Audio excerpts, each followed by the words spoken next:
Greetings, this is Brian from Keyboards Transformed, and today we are going to unbox and review the Redragon Fizz K617. It's a wired 60% hot swap mechanical keyboard that has RGB and key rollover and weighs just under a pound at 14.5 ounces. I wanted to review this board because it could be a starting point of what we do here, modifying budget boards. Let's get started.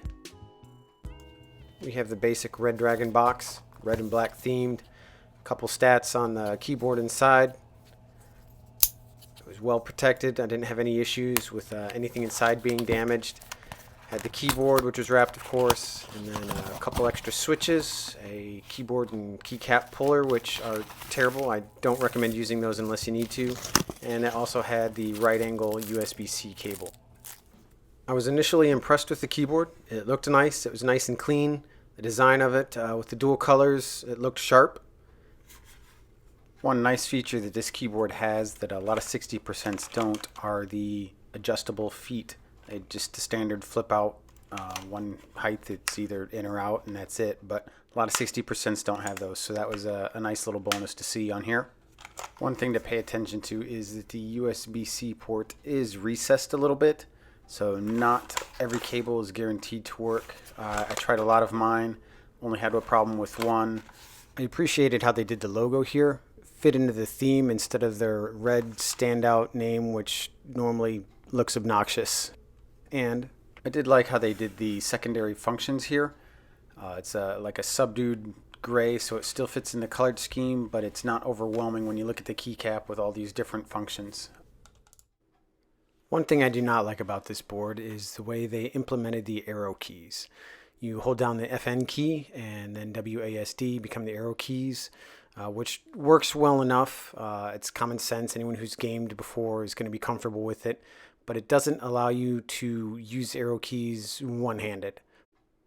A better way to implement this would be to hold the far bottom right key down and then the next three keys to it become arrow keys.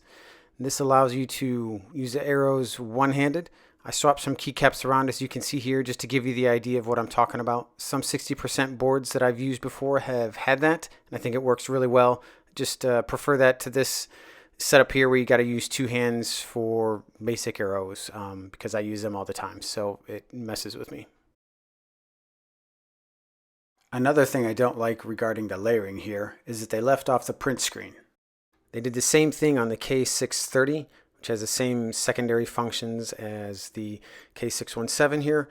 But previously, on their first 60% keyboard, which is the 530, they had the print screen button. I don't know why you would actually get rid of functionality, so that doesn't make any sense to me, but it's kind of an oversight. I doubt anyone complained about the print screen specifically, so I don't know why you would remove it. And going back to keycaps, they are made out of ABS. And they're fairly thin, as you can see on the left there, versus the one on the right, which is a standard PBT. But that's kind of to be expected on an off-the-shelf keyboard. There is a little bit of a rattle and ticking on some of the stabilizers, as you can hear.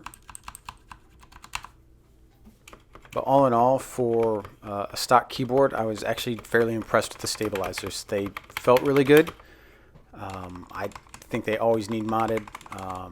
And once I clipped and lubed them, I left them in the board. I didn't think they needed replaced. They fit snug on the plate, so I'm impressed for a stock keyboard. And here's a small sound test. There'll be a full sound test later at the end of the video, but just to give you an idea of what the red switches sounded like.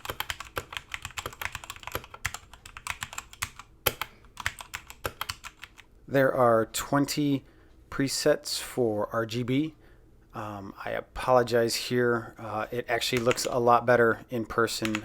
This camera shot is not very good, so sorry about that. It does look great in person though, so there's no issues there. Several different modes you can either do on the keyboard itself, or if you'd rather do it through software, you have that option for Windows users as well. Again, it looks real nice and clean and crisp, and backlighting shows through great on keycaps. So that is something that Redragon does very well, and this keyboard is right in line with that. So what do I think overall about this keyboard? I think it's great for the price point. It's completely usable right out of the box. It looks nice. These actually have the best stabilizers I've seen in an off-the-shelf board. You're able to get to everything easily because it's hot swap to modify the stabilizers, insert case foam, just flat out replace the switches. So if you want to try a 60% layout, or you want to try a mechanical keyboard for the first time, or if you want to get into modding the mechanical keyboards for around $30, I don't think you can get more for your money unless you know that a 60% board isn't going to work for you. So that's the stock Redragon Fizz K617. Now let's get to modding this bad boy. I appreciate the keycap and switch puller that they give you, so if you don't have anything else, you can at least get to work on your keyboard, but I will not be using either. This wire keycap puller is a lot faster, and it doesn't harm your keycaps either because it pulls it from actually underneath of the keycap instead of scratching the sides as you put it on and grabbing it. And the switch puller, I don't think would actually even work on this keyboard. The switches are in really tight. I had a hard time actually getting some of them out. And there's a few times it ripped out and I actually hit the camera like right here. So that happened a few times. So you don't have to worry about the switches not being in securely with this keyboard. They are in very tight with this plate. And I hit the camera again. Once the keycaps are off and the switches are out, there are 9 screws to take out, and then you'll be able to lift the plate out. You want to start with the number row because there are 2 tabs in the front that you don't want to snap off accidentally if you pull up at the front first. This keyboard did have some hollowness and overtones to it, so I wanted to install a couple layers of foam. The first layer I just used for the back half because of the angle of the keyboard, and I just used simple craft foam for that. I use a hole punch actually for the post holes. It leaves a nice clean cut. Although I prefer to use EVA foam as I believe it dampens the sound a little bit better and it also adds a little bit of weight to it. I could have used another layer of this craft foam in this keyboard because it was kind of tight when I went to put the PCB in. Now here you want to pay attention to that plastic piece on the top left because that shows the indicator light for the caps lock in between the 1 and the 2 key. I did clip and lube the stabilizers. I did not have to use Band-Aid mod, however, because they fit securely in the plate just on their own. With any off-the-shelf keyboard, the switches are going to need lubed and probably filmed, and this one was no exception. I bag lubed the springs with 205 grade 0 and a little bit of super lube oil in there. And then for the switches housing and stems, I used 205 grade 0, and I also used MDI foam films on them. Once I finished all the switches, I install a few back into the board since I had it taken apart, just to do a quick check, make sure everything is working before I install all the keys and find an error and have to pull them all out to disassemble again. I didn't want to replace the switches that came with the board because I wanted you to see the potential that the board had. I also wanted you to see what a difference all the mods that I made had on this board.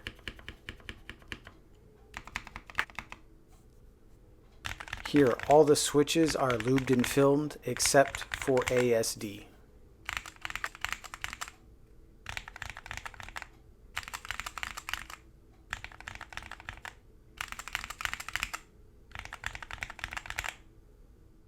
And here is a full typing sound test.